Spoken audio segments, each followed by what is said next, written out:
Allez, salut les potos, c'est The Frag HD, j'espère que vous pétez la forme les gens. Pour ma part, je vais super bien. Et oui, depuis quelques jours, c'est la reprise des cours. Alors le plus important, c'est d'avoir un bon emploi du temps. Mais attention, la priorité, j'espère que vous avez des petites meufs sympas dans votre classe. Ou alors que vous, les filles, vous avez des beaux garçons. Même si on dit souvent que ça porte malheur de sortir avec quelqu'un qui est dans la même classe que toi. Mais bon, sait-on jamais, vous allez peut-être trouver l'amour cette année. En tout cas, aujourd'hui, je voulais me faire un gros kiff et vous montrer les copies d'élèves les plus drôles. Comment rendre taré ses profs en marquant des vraies conneries sur ses copies. Il y a les contrôles, les interros qui vont arriver progressivement. Là, pour l'instant, c'est tranquille, ok? On se remet pépère des vacances d'été. Mais par exemple, cet élève, la question, c'était où se trouve l'Angleterre? Et le mec qui fait l'Angleterre se trouve en Afrique. C'est un baiser. Et la prof, elle fait la prochaine fois, tu apprendras mieux tes leçons. Voilà, si vous voulez réussir votre année scolaire et passer dans la classe supérieure, évitez de faire comme ce gars-là. Mon pote, n'hésite pas à laisser un gros pouce bleu. Là, on tente les 15 000 j'aime. Ça me ferait extrêmement plaisir. Ça fait très longtemps que je vous ai pas fait un style de vidéo comme ça en rapport avec les cours. Forcément, c'est la rentrée en vacances d'été. Je vais pas vous parler de cours, hein, ça va vite vous faire chier, mais je pense que vous allez bien kiffer. Alors si vous êtes prêts, c'est parti. Alors ce premier élève, lui, il est dans sa bulle, il est dans un monde complètement à part. La question, c'est l'État belge se caractérise par la séparation des pouvoirs. Cite et explique ses différents pouvoirs. Et le mec, il met les pouvoirs sont répartis en 4 séparations. L'air, l'eau, la terre, le feu. Seul l'avatar capable de maîtriser ces 4 éléments est digne d'être le chef de l'État belge et de diriger les 4 nations à la paix et l'harmonie. La prof, elle a marqué complètement impertinent, elle lui a même retiré un point. C'est un baiser, le mec, faut qu'il arrête de regarder des films. Ce prochain gars, je vous jure, il a trouvé la meilleure technique, j'y avais jamais pensé, pour se sortir d'une galère quand tu ne sais pas répondre à une question d'un contrôle. Il a carrément effacé au blanco la question qui était posée dans l'énoncé. Et la prof qui fait Charles, tu ne peux pas juste mettre du liquide papier sur une question à laquelle tu ne veux pas répondre. Le gars, c'est un tueur. Alors attends, ça, j'en ai aucune idée. C'est quoi, je vais l'effacer vite fait. Comme ça, elle aura peut-être oublié qu'il y avait cette question dans l'énoncé. Lui, c'est un baiser. Et vous savez quoi, tant qu'on y est, partons encore plus loin. Ce gars qui met cette copie est protégé contre le sida. Et le prof qui fait, on n'est jamais trop prudent. Le gars, il avait plusieurs feuilles simples. Il les a accrochées les unes avec les autres. Et il a sorti une petite vanne au prof. Alors des fois, vous savez quoi? Quand le prof se fait chier à corriger plusieurs copies à la suite, il est fatigué, ça lui prend la tête. Une petite blague comme ça, bien placée, peut lui redonner le sourire et peut être indulgent avec ta copie. Des fois, ça marche. Ou alors tu tombes sur le gros sadique qui te défonce encore plus la gueule. Alors je sais que cette année, il y a plein de personnes, leur anniversaire va tomber en plein dans une journée de cours. Ça te fout déjà bien les boules, t'as envie de fêter ça à la piscine avec tes potes, dans un parc, à t'éclater avec de la musique, etc. Mais le pire, c'est que ton anniversaire tombe le jour où t'as plein de contrôles.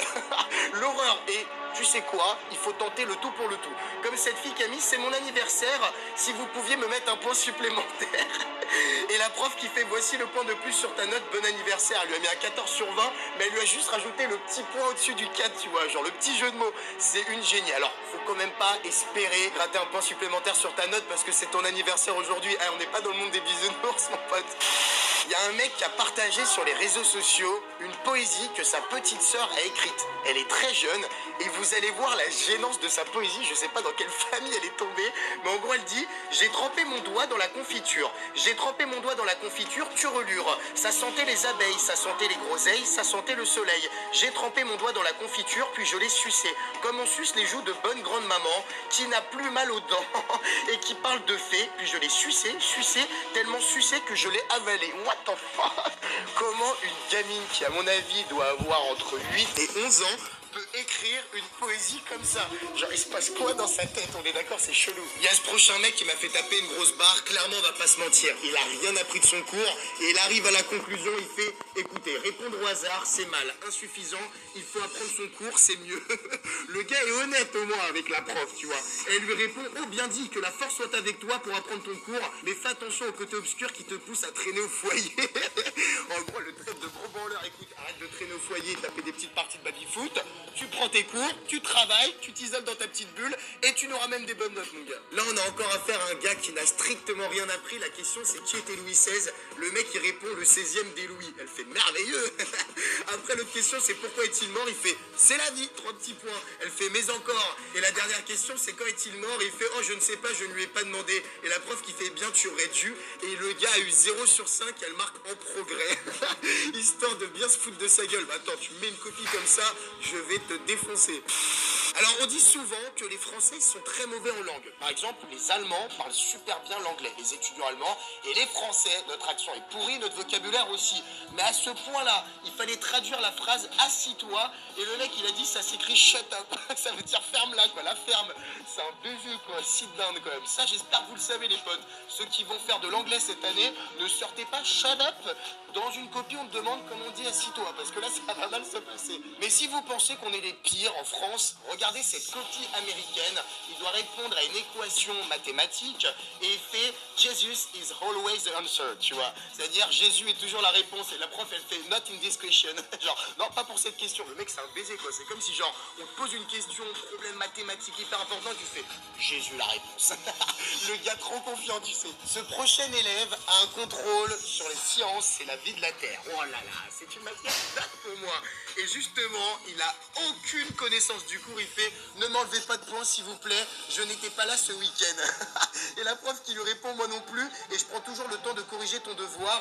Là tu peux prendre le temps de réviser ta SVT. Tu me demandes de pas t'enlever de points, faudrait-il d'abord que j'en trouve. Bim. Il y a quoi maintenant? Oh putain, le gars qui a quand même le culot. Attends, s'il te plaît, madame, ne retirez pas de points. Mettez-moi genre un petit 14 sur 20. J'étais pas là ce week-end, vous pouvez comprendre, c'est un fou lui. Et bah c'est dans le même délire pour ce prochain élève. Il dit s'il vous plaît me notez pas ce test pour moi parce que je n'ai pas eu le temps de réviser ce week-end. Deuxième question il fait je ne sais pas car j'ai pas eu le temps de réviser ce week-end. Troisième question idem. Quatrième question idem. Et à la dernière il fait oh je crois que c'est en rapport avec l'économie.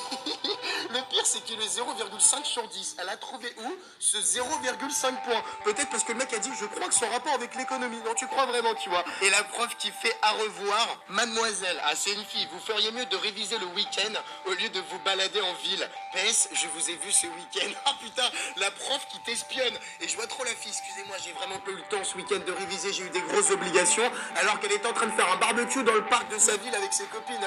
Tu te foutrais pas trop de notre gueule, toi? Je sais qu'il y en a beaucoup d'entre vous qui sont carrément pourris en mathématiques, et je fais partie de ces gens-là, mais il y a quand même des limites.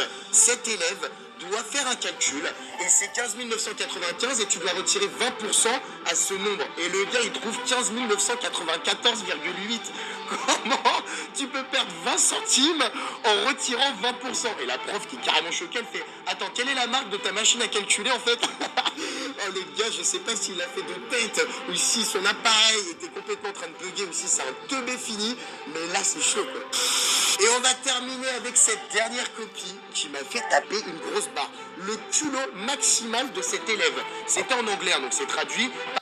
Get free garlic breadsticks on your first 3. Parlez de votre personnage historique féminin préféré. Et le mec répond non. Oh le culot total. Et la prof qui s'amusait à faire un petit bonhomme, elle a marqué ok, genre en mode choqué quoi. Comment?